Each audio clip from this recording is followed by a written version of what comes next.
গুলিয়াই মাৰিলেও জুবিনৰ ন্যায় লাগিব, মৰিয়াই মাৰিলেও আমাক জুবিনৰ ন্যায় লাগিব। স্পষ্ট কথা। মুখ্যমন্ত্ৰী ডাঙৰীয়াই কৈ গৈছিলে যে যদি আমি জুবিনদাক ন্যায় দিব নোৱাৰো আমাক ভোট নিদিব। এইটোতো কোৰ্টক ক'ব লাগিব না, ন্যায় কোনে দিয়ে? ন্যায় কোৰ্টে দিয়ে, আৰু কোৰ্টেতো ইলেকশ্যন নেখেলে।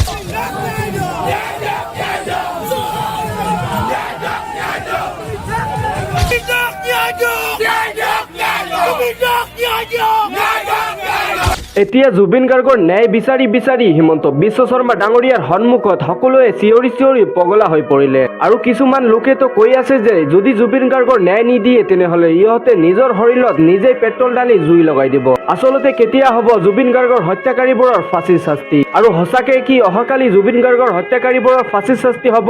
আচলতে কেতিয়া ন্যায় পাব জুবিন গাৰ্গে? চলক আমি চাই আহিম কি ক'লে হিমন্ত বিশ্ব শৰ্মা ডাঙৰীয়াই এই ঘটনাটোক লৈ। তাৰপিছত আমি বিস্তাৰিত আলোচনা কৰিম ভিডিঅ' শেষত। আৰু আপুনি এই চেনেলটোত নতুন হৈ থাকিলে এতিয়া চেনেলটোক ছাবস্ক্ৰাইব কৰি ৰাখক।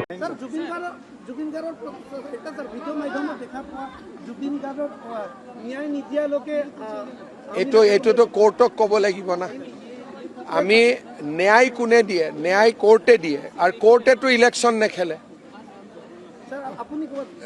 মই কৈছো কি ন্যায় কোনে দিয়ে? কোৰ্টে দিয়ে, কোৰ্টেতো ইলেকশ্যন নেখেলে, কোৰ্টত আৰ্গুমেণ্ট হয়। গতিকে যিসকলে ন্যায় বিচাৰে তেওঁলোকে আদালতত গৈ উকিল লগাব লাগে আৰু আদালতত ভাল আৰ্গুমেণ্ট কৰাব লাগে। আমিও কৰাই আছো, কিন্তু ন্যায় নহ'লে ভোট নিদিওঁ। এতিয়া জাজেতো ইলেকশ্যনে নেখেলে, তো জাজে ইলেকশ্যন খেলে নেকি ক'ৰবাত? গতিকে জাজকতো ভোটেই নালাগে। গতিকে এইটো ইছ্যু, ইলেকশ্যন আৰু ন্যায় বেলেগ বস্তু। ইলেকশ্যনটো আমিহে খেলিম, কিন্তু আমিতো ন্যায় দিয়াৰ মালিক নহয়। ন্যায় দিয়াৰ মালিক হ'ল জাজ, আৰু জাজে ইলেকশ্যন নেখেলে। জাজে ইলেকশ্যন খেলিলেতো ময়ে প্ৰথম ভাল পালোহেঁতেন। তেতিয়া জাজে উল্টাই আমাৰ লগত মিলা মিছা কৰি থাকিব লাগে।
আমি CM সাহেবৰ পৰা একবাৰ জুবিনদাৰ ন্যায় কথাটো শুনিবা বহুদিন দেখাতে বনাই মই দেখাতে ন্যায় কথা বহুদিন বনাই ছাৰ তেওঁ লাগি আছে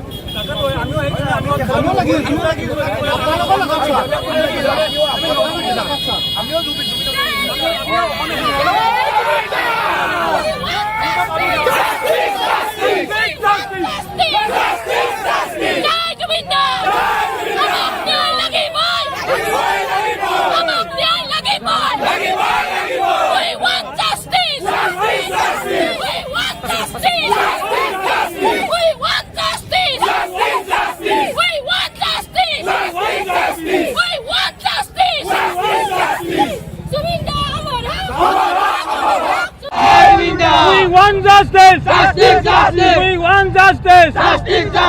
আমাৰ কথা এটাই স্পষ্ট কথা এই অসমৰ মাননীয় মুখ্যমন্ত্ৰী CM ছাৰে আমি তেখেতে কিবা কানি কৰিছে যাত্ৰা কৰিছে কোনো কথা নাই আমাৰ টিউকে ৰাইজ আমি এটা কথাতে আমি অটল হৈ আছোঁ কি জুবিনদাৰ ন্যায় লাগে যিকোনো মাধ্যমত যিকোনো পৰিস্থিতিৰ মধ্যে জুবিন দা নিয়ালৈকে আজি আমি প্ৰতিবাদ কৰিছিলোঁ এবাৰো মুখ্যমন্ত্ৰী ঘূৰি চোৱাৰ সময় নহ'ল তেখেতৰ মানে আন্তৰিকতা নাই কোনো কথা নাই নিৰ্বাচন আহিছে নিৰ্বাচনৰ প্ৰত্যুত্তৰ পাই যাব তেখেতে মুখ্যমন্ত্ৰীসমূহত তেখেতে গ'ল দুই ইঞ্চি জেগা ডিষ্টেঞ্চত আমাক নাচালে একবাৰো তেখেতৰ কিমান আন্তৰিকতা আছে তেখেতৰ জুবিন দাৰ প্ৰতি আজি বুজি পালোঁ তেখেতৰ কিমান আন্তৰিকতা আছে যদি আজি আমি জুবিন দাৰ ন্যায় কাৰণে আমি এনেকৈ ৰাজপথত বাগৰি প্ৰতিবাদ কৰি আছোঁ আমি সাধাৰণ মানুহৰ যদি কিবা কেনেকৈ মৃত্যু হয় কি হ'ব তেতিয়া আমাৰ অসমত কোনো চিষ্টেমে নাই নেকি জুবিনৰ কাৰণে আমি আজি এনেকৈ মৰি আছোঁ মুখ্যমন্ত্ৰীয়ে গুৰুত্ব নিদিয়া বুলি অভিযোগ উত্থাপন কৰিছে 100% পৰিব নিউট্ৰেল ভোটাৰ আছে বহুত এইবিলাক চব চালি চামন্দা চব প্ৰালী প্ৰহাৰী বহুত আছে নিউট্ৰেল ভোটাৰ যুৱ প্ৰজন্ম আজি আছে আমাৰ লগত জুবিন দাৰ লগত যুৱ প্ৰজন্ম আছে জুবিন দাৰ দীঘলীয়া চাৰ্জশ্বিট এইকাৰণে কৰিছে কি মানে ভেকভনা কাৰণে এইটো কৰিছে তাৰিখৰ পৰা তাৰিখ গৰিমাবোৰ ভাগৰি পৰিছে মুখ্যমন্ত্ৰীয়ে ভাবিছে ইলেকশ্যন আহি গ'ল আৰু মই যিবিলাক আঁচনি দিলোঁ তাতে সন্তুষ্ট হৈ সকলোৱে চাগে জুবিন গাৰ্গৰ ন্যায় কথাটো পাহৰি গ'ল কিন্তু তেওঁ সেইটো যে একেবাৰে আশাত চেঁচা পানী ঢালিলে আপোনালোকে দেখিছে মুখ্যমন্ত্ৰী য'তে যায় এইকেইদিনত বিশেষতে এই 2-3 দিনত কি হৈছে জুবিন অনুৰাগীসকলে মুঠতে জুবিন গাৰ্গৰ ন্যায় দিয়ক বুলি তেওঁলোকে প্ৰতিবাদ কৰিবলৈ আহিছে আৰু তাতে কিছুমান মানে জেগাত মুখ্যমন্ত্ৰীৰ খং উঠিছে আৰু খং উঠিলেও উপায় নাই মুঠতে জুবিন গাৰ্গৰ ন্যায় লাগিবই আপোনালোকে দেখিছে জুবিনৰ পিতৃৰ অৱস্থা একেবাৰে এতিয়া শোচনীয় আৰু সেই গৰিমা গাৰ্গেও কি কৈছে সকলোৰে আগত তেওঁ কথাটো কৈছে কি ধৰণে জুবিন গাৰ্গে ন্যায় পাব লাগে নে নালাগে নে তেওঁলোকৰ লগত কি চলি আছে সকলোখিনি তেওঁ কি কৰিছে বিশ্লেষণ কৰিছে সঁচাকৈ মানে চকু পানী টুকিছে সেয়াটো কৈছে আৰু তেওঁৰ দেউতাক জুবিনৰ পিতৃ আপোনালোকেতো গম পায় কিমান অসুস্থ যিয়ে নহওক যিমান যি নহ'লেও তেওঁ পুত্ৰ এজন হেৰাই গৈছে আৰু আগতে ছোৱালী এজনী হেৰাই গৈছে নহয় জানো কিন্তু মুখ্যমন্ত্ৰীয়ে এতিয়া আঁচনি দি পেলাইও কিন্তু একো মানে বন্ধ কৰিব পৰা নাই কাৰো মুখ বন্ধ কৰিব পৰা নাই আৰু যিসকল জুবিন অনুৰাগীয়ে সেই সৎ সাহসেৰে মানে আমাৰ মুখ্যমন্ত্ৰীৰ সন্মুখত প্ৰতিবাদ কৰিছে যে জুবিন গাৰ্গৰ ন্যায় দিয়ক সেইখিনি ক'বলৈ সাহস কৰিছে সেইখিনি সকলো অনুৰাগীসকললৈ মোৰ ফালৰ পৰা বহুত ধন্যবাদ দেই তেওঁলোকে ইমান সৎ সাহসেৰে ইমান সুন্দৰকৈ ওলাই আহিছে সঁচাকৈ আপোনালোকেও চাগে দেখিছে নেদেখাকে থকা নাই তাৰ মাজতো মই আপোনালোকক দেখাম আৰু বহুত দুখেৰে কওঁ বহুত দুখৰ মাজত মই ভিডিঅ'টো প্ৰস্তুত কৰিছোঁ আচলতে আপোনালোকে যেতিয়া সেই কথাটো জানিব আপোনালোকে নিজে আচৰিত হ'ব যে মানুহজনীয়ে কেনেকৈ ভিডিঅ' বনাইছে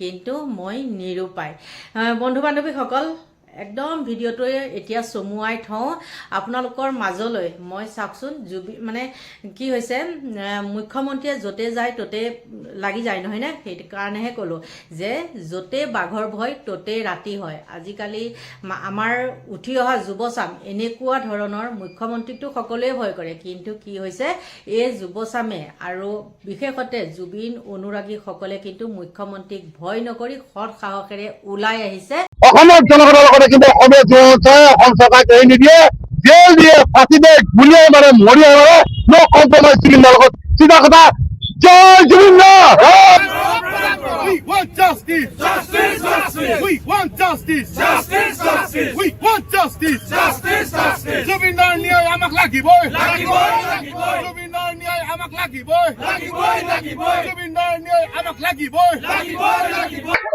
আজি আমি যি প্ৰতিবাদী কাৰ্যসূচী লৈছো ইয়াৰ কাৰণ হ'ল আমাৰ হিয়ামতি জুবিন দা গতিকে আমি স্পষ্ট ভাষাৰে অসম চৰকাৰক কৈ দিব বিচাৰিছো মুখ্যমন্ত্ৰী ডাঙৰীক কৈ দিব বিচাৰিছো যে গুলিয়াই মাৰিলে জুবিনৰ ন্যায় লাগিব মৰিয়াই মাৰিলে আমাক জুবিনৰ ন্যায় লাগিব স্পষ্ট কথা গতিকে আজি 6 মাহ দিন উকলি গ'ল চৰকাৰে কি কৰি আছে এইখন চৰকাৰে কি কৰি আছে অসমে সুধিছে আজি অসমৰ জনগণে সুধিছে অসমে সুধিছে আমি অসমীয়া যুৱক তেখেতৰ অসম চৰকাৰক সুধিব বিচাৰিছো যে জুবিনৰ ন্যায় কেতিয়া প্ৰদান কৰিব এই 5 লাখ এই কাশ্মীৰকেইটা কেতিয়া ফাঁচি দিব ছিংগাপুৰত থকা সেই দালাল ফ'ৰপেণ্ডিকেইটাক কেতিয়া চুচৰাই অসমত আনি জেলত দিয়ে তেখেতক কেতিয়া ফাঁচি দিব কাৰণ আমি দেখিবলৈ পাইছো যে মুখ্যমন্ত্ৰী ডাঙৰীয়াই কৈ গৈছিলে যে যদি আমি জুবিন দাক ন্যায় দিব নোৱাৰো আমাক ভোট নিদিব। এতিয়া আমি প্ৰশ্ন কৰিব বিচাৰিছো যোগেদি অসম চৰকাৰক যে সঁচাকে সঁচা অৰ্থত অসমৰ জনগণে আপোনালোকক ভোট দিবনে, ভোট লাগে? কাৰণ আজি ইলেকশ্যন হ'বলৈ আজি বেছি দিন নাই আৰু কেইদিনমান আছে। আজিলৈকে কিন্তু জুবিন দাই ন্যায় প্ৰদান কৰিব নোৱাৰিলে। আৰু সমান্তৰালকে তাৰ সমান্তৰালকে ক'বলৈ গ'লে আপুনি চাওক আজি মূল্য বৃদ্ধিয়ে জুৰুলা কৰিছে, কিন্তু আঁচনিৰ ওপৰত আঁচনি আঁচনিৰ ওপৰত আঁচনি আৰু আঁচনি দি থাকিলে কি হ'ব নেকি? তেওঁ আজি হয় প্ৰশান্ত ফুকন ডাঙৰীয়াক সুধিব বিচাৰিছো, যেতিয়া মূল্য বৃদ্ধি হৈছে তেওঁ পিঁয়াজৰ মালা পিন্ধি গেছৰ চিলিণ্ডাৰ লৈ প্ৰতিবাদ কৰিছিলে, কিন্তু আজি তেওঁ মন্ত্ৰিত্ব লোভ আছিলে, যদি মন্ত্ৰিত্ব আজি পাই গ'ল পোৱাৰ পিছত কিন্তু আজি মূল্য বৃদ্ধি নাইকিয়া হৈ গ'ল। ক'ত গ'ল আজি প্ৰশান্ত ফুকনক আমি সুধিব বিচাৰিছো যে আপুনি মন্ত্ৰিত্ব বাদ হৈ আজি পিঁয়াজৰ মালা পিন্ধি আজি চিলিণ্ডাৰ কিয় আন্দোলন কৰা নাই? আজি গেছৰ চিলিণ্ডাৰ গৈ পেলাই 1100 টকা হৈ গ'ল। আজি এটা দৰৱ কিনিব নোৱাৰো, প্ৰেছাৰ দৰৱ কিনিব নোৱাৰে, চুগাৰ দৰৱ কিনিব নোৱাৰে, যিটো ফাইলৰ দাম আছিলে 40 টকা হৈ আজি দৰৱৰ ফাইল হৈ গ'ল 90 টকা। গতিকে অসম চৰকাৰক আমি প্ৰশ্ন কৰিব বিচাৰিছো যে আঁচনিৰ পৰা আঁচনি কৰি নাথাকিব। অসমৰ জনগণে শিক্ষা বিচাৰিছে, স্বাস্থ্য বিচাৰিছে, সেইবিলাকত গুৰুত্ব প্ৰদান কৰক। আঁচনি বহুত হৈ গ'ল। গতিকে আমি এটা কথা আপোনালোকৰ যোগেদি ক'ব বিচাৰিছো, আজি বাংলাদেশী বিধানৰ ক্ষেত্ৰতে চাওক, বাংলাদেশী যদি যেতিয়ালৈকে অসমৰ যেতিয়ালৈকে বৰ্ডাৰ চিল নকৰিব তেতিয়ালৈকে সমাধান হ'বনে? আজি গতিকে আমি আৰু এটা কথা কৈছো যে ইনাৰলাইন পাৰ্মিট আমাৰ অসমত ইনাৰলাইন পাৰ্মিটৰ ব্যৱস্থা কৰক, চিধা কথা স্পষ্ট কথা। আৰু মেইন বস্তুটো হৈ গ'ল যে আমাক জুবিন দাৰ ন্যায় কেতিয়া প্ৰদান কৰিব অসম চৰকাৰে স্পষ্ট ভাষাৰে আমাক ক'ব লাগে।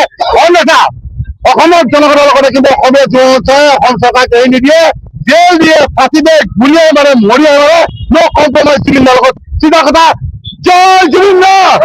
তো যিয়ে নহওক বন্ধুসকল, আপোনালোকে ভিডিঅ'টো শেষলৈ চোৱাৰ পিছত আচলতে বুজি পালে যে জুবিন গাৰ্গৰ ন্যায়ৰ বাবে কিদৰে মানুহে পগলা হৈ পৰি আছে, কিদৰে চিঞৰি আছে হিমন্ত বিশ্ব শৰ্মা ডাঙৰীয়াৰ গাড়ীৰ সন্মুখত। যিয়ে নহওক বন্ধুসকল, ভিডিঅ'টো সম্পূৰ্ণ চোৱাৰ পিছত আপোনালোকৰ অতি মূল্যৱান মন্তব্যটো কি এইটো কমেণ্ট বক্সত জনোৱা। আৰু ভিডিঅ'টো ভাল লাগিলে এটা লাইক মাৰি চেনেলটো ছাবস্ক্ৰাইব মাৰি অৱশ্যই ভিডিঅ'টোক এটা শ্বেয়াৰ মাৰি দিব।